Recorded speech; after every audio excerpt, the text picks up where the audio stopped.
Hello again, Zukonima again here with some more Fire Emblem analysis. In my last analysis video, I uncovered quite a lot that was hidden inside the new Fire Emblem trailer. However, you guys, as well as people on the internet, have pointed out a bunch of things that I missed, and as well as some small new details that I didn't think of. So, without further ado, let's go through. All the sources I use will be in the description. To start this off, in my first analysis, I mentioned that the dancer is probably going to be on your side no matter what. However, the dancer might actually be on the opposite side every single time, no matter what side you choose. This may actually explain the drowning scene in the first trailer where you are strangling the dancer.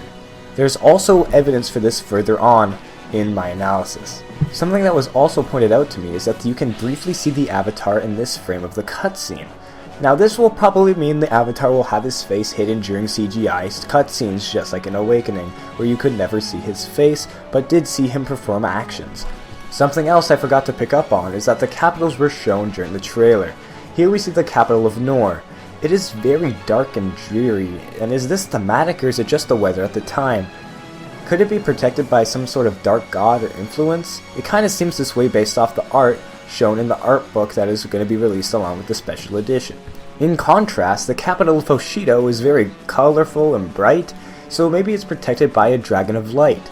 We do see a huge statue of a dragon here, and in Fire Emblem, dragons are often portrayed as gods or godlike creatures.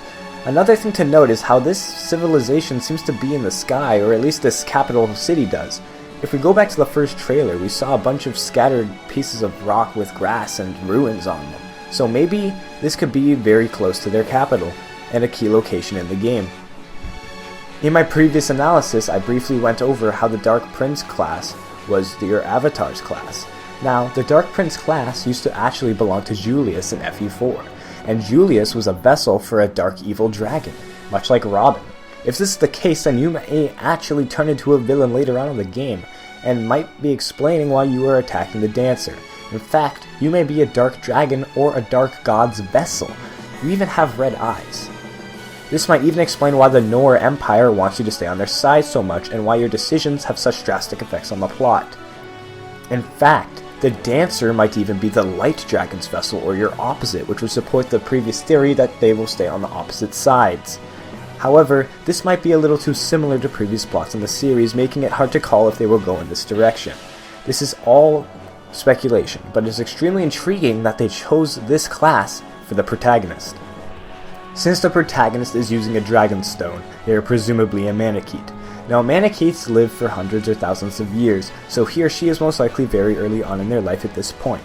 So, if your bloodline is Hoshido, then where does the Manakete come in? If this man is presumably your father, that must mean your mother is a Manakete. Or maybe you don't have a Hoshido bloodline in the first place, and the Hoshido found you as an infant. Or maybe you lost your memory. It seems our protagonist is going to have an extremely intriguing backstory. One other thing I missed was this footage shown in the direct later on. Now, this monster here is called Nosferatu. Some of you may remember it as a tome from previous games, but it is also a term for a vampire. Now, note that this is also the same type of monster being shown in the first trailer.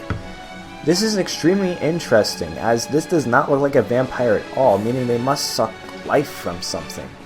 These monsters look like they are going to be very key in this country's history. Also, in the main artwork for the website, the dancer is shown holding a spear. Could this mean that this dancer specifically uses a spear in combat? Olivia in Fire Emblem Awakening could use swords, so maybe this one just uses lances, or maybe she's not a dancer at all.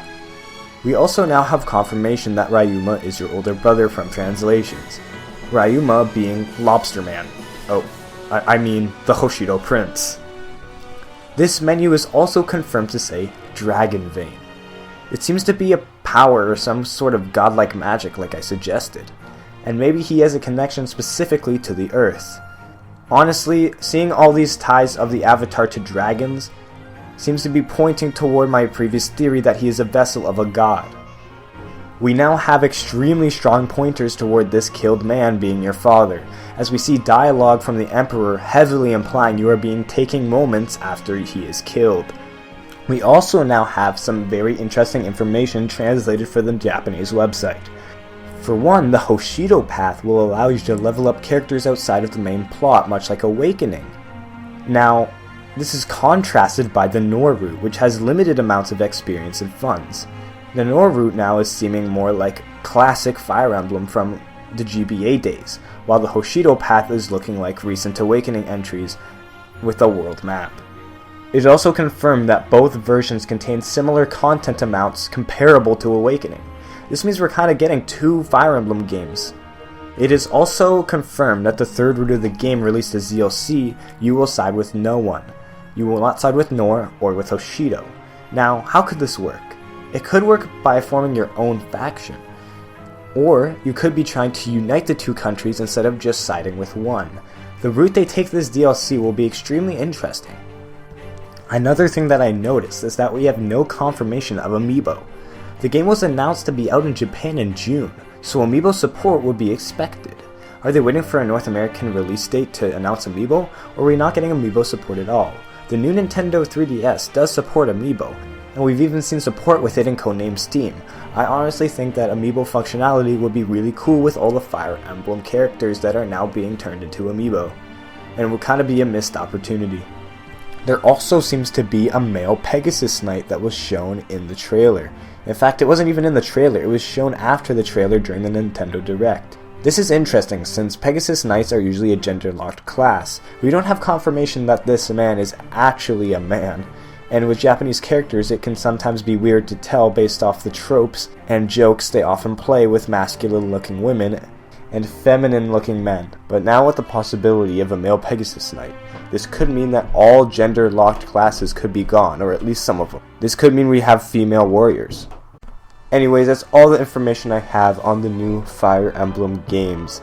This is going to be extremely interesting in the future to see all the new trailers, and every time a new trailer does come out, expect an analysis video within 2 days. If any major information over the next couple days does come out, or there's major revelations in my analysis, then I will post another video. However, it is looking very unlikely at this point. But like I said before, new trailer, new analysis within 2 days. Thanks so much for watching this video. Have a good one.